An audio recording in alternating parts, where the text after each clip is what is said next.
అన్ని కీళ్ల సంబంధిత సమస్యలకు రీజన్ ఆర్థోస్పోర్ట్ హైదరాబాద్లో అధునాతనమైన సర్జరీ లేని వైద్యం. ఎస్సీ వర్గీకరణకు తెలంగాణ ప్రభుత్వం జీవో జారీ చేసింది. ఎస్సీలను 3 గ్రూపులుగా విభజించింది. ఎస్సీలకు 15% రిజర్వేషన్ ఉంది. ఇందులో గ్రూప్ ఏకి 1% రిజర్వేషన్ కల్పించింది ప్రభుత్వం.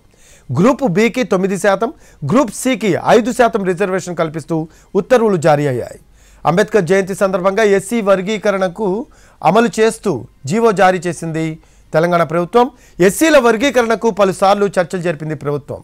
రిటైర్డ్ న్యాయమూర్తి జస్టిస్ షమీం అఖ్తర్తో ఏకసభ్య కమిషన్ వేసింది. కమిషన్ నివేదిక ఆధారంగా బిల్లును రూపొందించి అసెంబ్లీ ఆమోదించింది. గవర్నర్ జిష్ణుదేవ్ వర్మ ఆమోదంతో చట్టంగా మారింది. ఎస్సీలలో మొత్తం 59 ఉపకులాలున్నాయి. సామాజిక, ఆర్థిక, విద్యాపరంగా చేసిన అధ్యయనాలతో షెడ్యూల్ కులాల వారిని 3 గ్రూపులుగా విభజించారు. గ్రూప్ ఏలో అత్యంత వెనుకబడిన 15 ఉపకులాలకు 1% రిజర్వేషన్ కల్పించారు. గ్రూప్ బిలో మధ్యస్థంగా ఉన్న 18 ఉపకులాలున్నాయి. వీరికి 9% రిజర్వేషన్ కల్పించారు. ఇక గ్రూప్ సిలో అభివృద్ధి చెందిన 26 ఉపకులాలున్నాయి. వీటికి 5% రిజర్వేషన్ కల్పించారు.